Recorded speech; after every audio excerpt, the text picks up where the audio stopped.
Hello, B-Block. This is my lecture helping to refine your understanding of your reading of pages 14 to 25. If you recall, we have looked at the causes of the 1905 revolution, Russian society, previously in terms of being governed by a czar, an autocracy, and then having a large peasant and serf population. In 1905, tensions due to losing the war against Japan, towards a social situation between growing capitalism and a traditional society, caused a march on the Winter Palace, and many peasants believed, and workers, believed they were asking for the Tsar's protection, but the petition was a revolutionary document, and of course in an autocracy it was unlikely for the troops and the governing powers to allow such a march, and so they opened fire. It's known as Bloody Sunday, and several hundred people were killed, according to the estimates we have.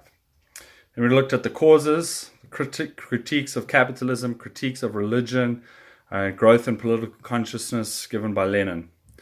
And then now we're on page 14, and that page, I hope it's not numbered differently for you, but that's headed, how did Nicholas, it says the third, should be the second, respond to the 1905 revolution. And so 10 months after Bloody Sunday, finally Nicholas issued what became known as the October Manifesto, which created a parliament, or a Duma, and the cadets, the kind of noble liberals, the ones who wanted a European-style governance, they were content with this. The radicals, not so much, especially the Marxists, led by Lenin. And in a terrorist outbreak in Moscow, over 1,000 people died. Remember, that's 10 times more than Bloody Sunday. The Duma didn't actually have too much power. It remained in the hands of the Tsar, but it was seen as an opening up. And there was this man who comes down to us as having a good reputation as a political leader, and that's Stolypin. And you see a picture of him there with the beard and the moustache. And he carried out these very successful reforms. Because as you remember, the serfs were emancipated decades earlier, but then there was the social chaos, they owed debts, and it caused a lot of social upheaval. And so Stolypin now, in 1905, he gets appointed as the prime minister by Nicholas, and he carries out reforms, and he gives land to a new class of farmers who become known as the kulaks. And so they establish a successful land-owning peasant class. The reforms, as it says in the notes, needed both time and peace, and they didn't receive any. 1906 and 1907, there were 4,000 terrorist murders. Stolypin himself was assassinated by a socialist revolutionary in 1911. So thousands are being killed by the revolutionaries. And then so that's Stolypin. Then we get introduced to one of the strangest characters in all of history, and that's Grigory Rasputin. And he presented himself as a Russian monk. I'm not quite sure what to make of him. I've heard different angles on him, but the standard view is that he was a fraud, that he was not a religious man, that he lived a life of debauchery and hedonism. But if you remember, this family flaw and weakness in Nicholas's families was the fact that Alexis, the heir to the throne, the boy who came after the 4 daughters, he had hemophilia. And Alexandra, the Tsarina, the queen, if you like, she became convinced that Rasputin's presence in the family and advice in the family would keep Alexis safe. And there was an incident where he fell and doctors could do nothing, and she contacted Rasputin, and Rasputin said, no, the boy will be well, and he became well. The reason why the Tsarina was interested in Rasputin in the first place was that she converted to Russian Orthodoxy despite being a German, and so being a Lutheran. And And she became very enamored by this mystical idea of the church and its connection with the Tsar, and the Tsar is the father of the people. And she became heavily in favor of the Tsar maintaining his autocracy and being able to pass his power onto his son. Now, we'll see later, when Nicholas goes off to lead the troops in World War I, the Tsarina is effectively left in power. And the fact that she's a German and the fact that she is close to Rasputin causes a lot of discontent against the Romanovs, the royal family. As we carry on, we'll see, you need to understand that there were more than one group of people challenging the power of the Tsar. You had, first of all, the social revolutionaries. These were not Marxists or communists. They were more a peasant-led revolutionary group. They wanted the land to be given to the peasants. They were willing to kill and assassinate to do so. So those were the social revolutionaries. Remember, they represent the peasants. Then you have the constitutional democrats. Now, these are the middle class, the nobles, the elites who want a parliamentary democracy. And history records them. Their nickname is the cadets. And it's in the text there. You can just think of them as the cadets. They're the conservatives who want a European-style government. The social revolutionaries, a peasant revolution. And then finally, they're called the social democrats, but they are Marxists. And Marx believed the revolution would come not from peasants. In actual fact, peasants often owned land, which meant they weren't the working class, the proletariat, according to Marx. Marx believed the urban workers would be the one to overthrow the state and to destroy private property and to seize the means of production. So the social democrats represented the working class. But as you remember, the working class was quite small. Russia was still a very rural, agrarian-based economy. And then you get these two words which you need to know. And there's a breakaway amongst the Marxists. Now, Marx actually believed that capitalism was necessary before socialism could come. You had to move from peasant economy or feudalism, then to capitalism and industrialization, and only then could this working class seize the means of production. And so Marxists actually didn't believe Russia was ripe for revolution. They thought it would come in Germany, perhaps even England. Or France. They did not think it would come in Russia because Russia was barely capitalist, barely industrialized.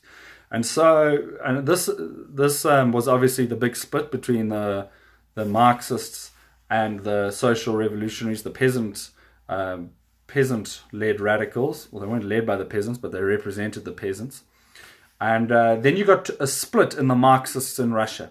You had a group called the Mensheviks, and that just is a Russian word for the majority, and they believed in a gradual revolution, have a parliament, improve working conditions, and move from there. The Bolsheviks were radicals who wanted a violent revolution, and that was led by Lenin. And Bolsheviks means minority. So first of all, they're a minority amongst the Marxists. Second of all, the working class is a minority amongst the nation, amongst the peasants, amongst the lower classes. So the Bolsheviks, that minority word is important to remember. So the peasant party that wants revolution. The cadets who want European-style parliamentary democracy, and they're elites. They're middle class and above. And then the working class Marxists, separated between the Bolsheviks, led by Lenin, the minority, and the majority Mensheviks. So, you have this period of violence, of terror, of the threat of revolution, and finally, as John F. Kennedy said in the first source, you have the spark, which is World War I. Now, Russia gets involved in World War I, as you should have seen in the documentary video, because it is allied with France against Germany and the Austro-Hungarian Empire. And primarily, Russia also sees itself as a defender of the Slavic peoples, and that includes the Serbs. And it was Austria who declared war on Serbia after the heir to the emperor of Austria was assassinated in Serbia. And so Russia believes it needs to be a great power to defend the Slavs. And it mobilizes, and because it mobilizes the army, but because it takes them such a long time to mobilize, they have to do it almost without war being declared. And then Germany asks them not to mobilize, but they feel if they don't, they're not going to be ready if they're attacked. So they refuse to demobilize, and then it escalates, and then England joins. And all of a sudden, a war which they believed would be contained and relatively short becomes this 4-year hell on earth, the destruction of Europe. And 6 million Russian soldiers go into war, and within a year, they suddenly realize what a mess they found themselves in. Millions are wounded and dying. Food production begins to decline. It was hard to get food. Food became more expensive. There were strikes and riots because of a lack of food. And eventually then you find that the Marxists and the Bolsheviks, they actually start willing Russia to lose. They believe that it would be better, especially Lenin, it would be better for Russia to lose the war and the Tsar to be toppled so that Russia can help spark a worldwide revolution of workers and the working class and create a worldwide era of communism.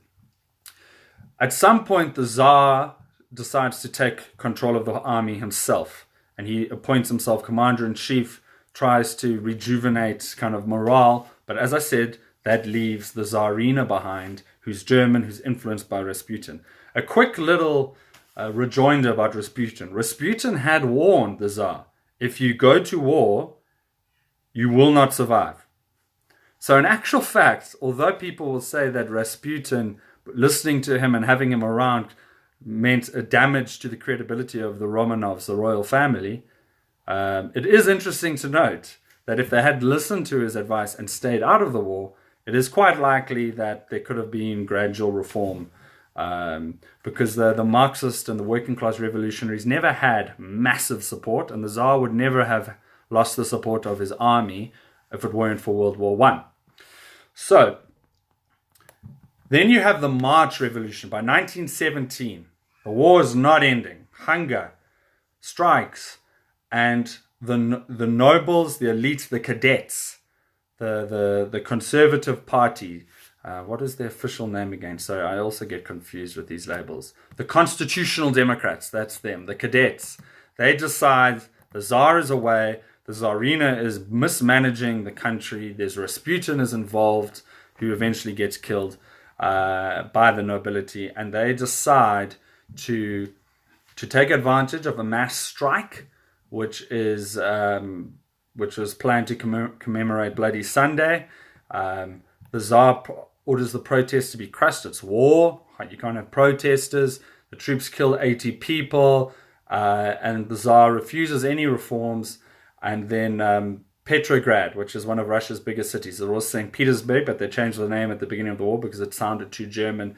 There's a revolt in Petrograd, and the Duma is asked to be suspended by the Tsar, and they ignore him. And this is the critical moment. And they set up a provisional committee to take control. And suddenly the Tsar's not in power in St. Petersburg, Petrograd. But the workers form a rival council to govern Petrograd. And that's the Soviet, the Provisional Committee of the Soviet, Russian word for council. And so you have these two bodies with power, almost sharing power tenuously, although the provisional government sees themselves as the official government, but there's some real power in the Soviets. They effectively oust the Tsar. And the Tsar is asked to abdicate, and he has no option but to abdicate. He actually abdicates in favor of his brother, because his son is too young, and it's his brother who refuses the crown that actually ends the 300-year reign of the Romanov family. Remember, which has ties all the way back to the Roman emperors, hence Romanov, and hence the eagles, which were their symbol, and the fact that they're called Tsars, Caesars, which is from the same word. So that's the March Revolution is over. And the revolutionary parties, the social revolutionaries and the Marxists, made up of Mensheviks and Bolsheviks, they don't really play a massive role in this first revolution. It's the cadets, the conservatives, who lead this revolt and form the Provisional government. But then Germany comes up with a plan and an idea, and they change the course of history because they're not satisfied with, obviously Germany's biggest fear always was to fight against France on the west and Russia on the east at the same time. They want Russia out of the war. But this new government wants to win the war still. So they send, like a bacteria he's compared, they send Lenin, who's in exile in Switzerland, they put him in a sealed railway car and they send him to Russia because they want him to inspire a massive Marxist revolution which would take Russia out of the war. The Emperor of Austria, Charles, says this is a terrible idea, but the German Kaiser, remember he's the Tsar's cousin, decides that he's doing it, and so the train has to go or skirt the borders of Austria, and Lenin arrives in Petrograd on April 16th. He's welcomed, and suddenly the leader of the most radical group is back. And like all good politicians, he has one simple message made up of 3 words, which captures the imagination of particularly the workers in the Soviet, the Council of Petrograd. Peace, bread, land. He'll end the war, he'll give bread to the people, he'll give land to the peasants. That's a simple message. And so whilst you have Lenin giving this simple message, slowly the official government, the provisional government, they begin to lose support because they don't end the war. And so all the conditions of the war, poverty, food prices, those all continue. So at first they enjoy great support, even amongst the revolutionaries, but as they cannot support the workers, then you find that the soldiers and the workers and the peasants lose faith in them. And they also never actually call an election. So there's no new election at all in Russia. And so they begin to lose credibility. And so this creates a vacuum for Lenin to arise. And Lenin in April 1917, he withdraws his support from the government and he publishes his April theses in the Bolshevik newspaper called Pravda, which means truth, which comes to be one of the great ironies of history. And he now argues that they've had a bourgeois revolution, a middle-class revolution, but now it's time for a socialist revolution of the working class.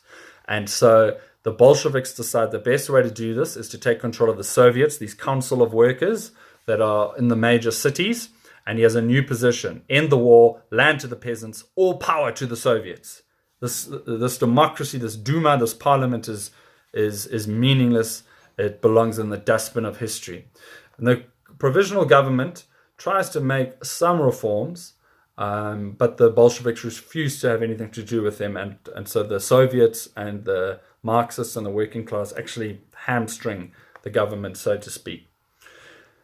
Then you have this key moment. It was these strange moments which all allowed for the Marxists to the Bolsheviks to take over in Russia. You've got the train, you've got the 1905 revolution, you've got these assassinations, you've got Alexis, who has hemophilia, you've got Germany bringing Lenin back into Russia. And then we have this failed coup.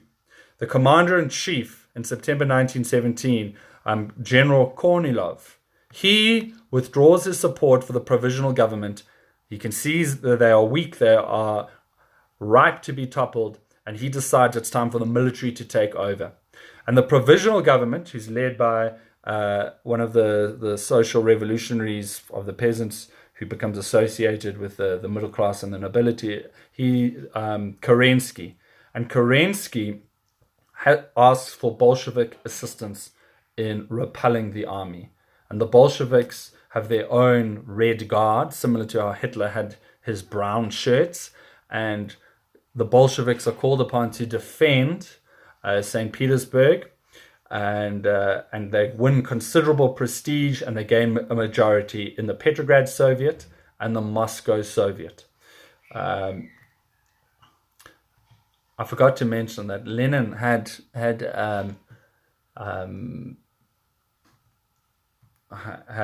been exiled at some point to to Finland, because they were planning to topple the provisional government. And now Trotsky, who's another important Marxist leader, he was also imprisoned after the Bolsheviks were planning a coup, and he's released. And he, importantly, a Bolshevik, he was a Menshevik, but he becomes allied with Lenin. He becomes the leader of the all-important Petrograd Soviet.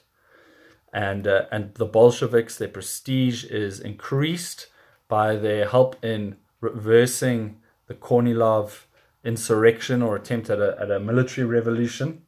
And finally, the Bolsheviks, with this new prestige, this new power in the Soviets, they plan and stage an armed insurrection against the provisional government. And this becomes known as the November Revolution, even though it begins in October. Trotsky organizes for this revolution to come from the Soviets rather than the Bolsheviks, in order for it to have more credibility, to seem like it's more of the people are behind it. And he establishes a revolutionary military committee, and ultimately the Red Guards occupy all the key points in Petrograd, and the provisional government falls. Lenin issues a proclamation declaring that Kerensky is no longer prime minister, and he goes into exile, and he says he's going to provide peace, bread, and land, and that the Soviets would govern and grant power to the masses who would be represented by the Soviets. Then you have your fourth exercise here, and this is on page 22. I would like you just, there's a source A, B, C, D, and then you'll see that the questions are just for discussion. I would like you just to do personal reflection. 4.1, 4.2, 4.3. Just make sure you can discuss this in a way that is rational, sensible, that shows that you understand what is happening. So pause this video and go and do that now, and then come back. So the Soviets are in power.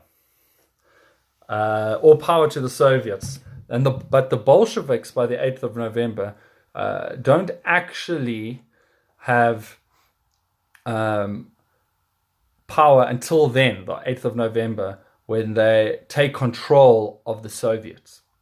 Their first two decrees are to end the war and to nationalize all land. You see these ideas, still around in South Africa today. Nationalize all the land. The opposition to the Bolsheviks does not go away, however. And so you have opposition forces who became whites, or became known as whites, versus the Reds. Red stands for revolution and communism.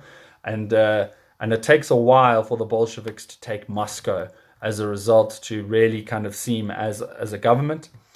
And then they begin to arrest all opposition. They ban the Cadet Party. And then they have an election for a new parliament. They want to establish credibility that way, even though they're banning opposition. But even trying to rig the election, or all of those things, they only win 24% of the vote. They're never popular, the Bolsheviks. It's in their name, minority. And so what do? They do what revolutionaries do. They just dissolve the parliament. They say that's gone. That's in the past. The Soviets will rule, and the Soviets are taken over by the Bolsheviks. And so Lenin fulfills his first promise. On March 13th of March 1918, he signs the Treaty of Brest-Litovsk, and he gives away large portions of land to Germany, because he wants to end the war at all costs. And then on the 12th of June 1918, and we'll look at this more next week, the entire Romanov family, children, servants, and obviously the Tsar and the Tsarina, are shot and brutally murdered. Their bodies are dissolved in acid, and they're thrown into a well. And then finally, the Bolsheviks have gained control of all the Soviets, and they are entirely in power. And Lenin is entirely in power of the Bolsheviks. They changed their name to the Communist Party. They're no longer known as the Bolsheviks, and they claim totalitarian power in Russia. The whites don't go away still. They get support from foreign armies, and from people within Russia who wanted to fight against communism. And there's actually a civil war which kills 100,000 people from 1918 until 1921. The Red Army, and you'll see in this map on page 25, they always hold the core central part of Russia where there's Moscow and where there's Petrograd. And Trotsky, he leads the army, and the White Army has no central command. They're not certain of their goals, and eventually Trotsky and his soldiers attain victory for the Bolsheviks, who are now the communists, who now govern all the Soviets.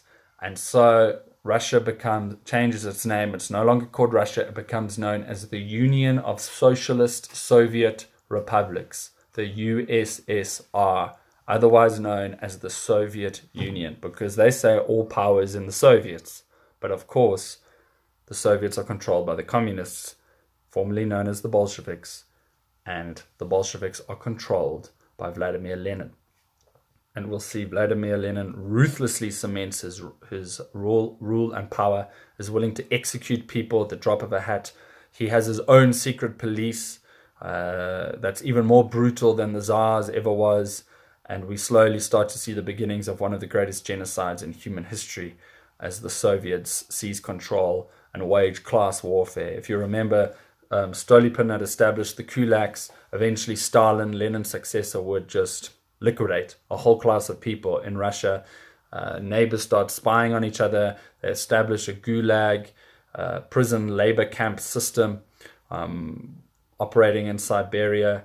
They purposefully starve the Ukraine at one point, and basically we see political and social destruction on a scale never known before under Vladimir Lenin.